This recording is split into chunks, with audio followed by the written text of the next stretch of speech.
د ننګرهار پوهنتون رئیس ببرک میاخیل وایي د 15 میلیونه افغانیو په لګښت به ډېر ژر د دغه پوهنتون د پخوانیو جوړو شوو لیلیو د بیا ترمیم چارې پیل کړي.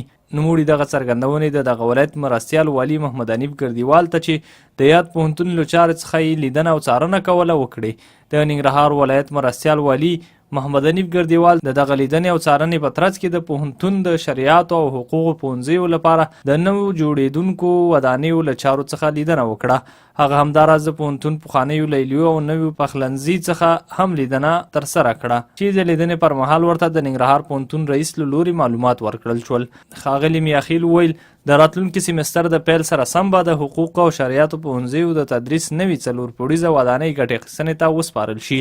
نوموړي زیاته کړه 15 میلیونه افغانۍ د یاد پوهنتون پخوانیو جوړو شوو لیلیو بیا ترمیم لپاره ځانګړې کړي چې ډېر ژر به یې چارې پیل شي.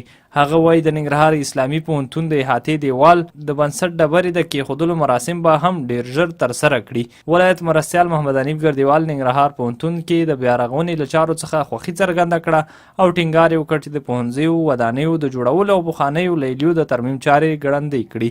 هغه همداراز د پوهنتون د لیلي او پخلنځي د اوسني وضعیت ستاینه وکړه چې د شفافیت ترڅنګ یې پاکوالي ته ځانګړې پاملرنه شوې.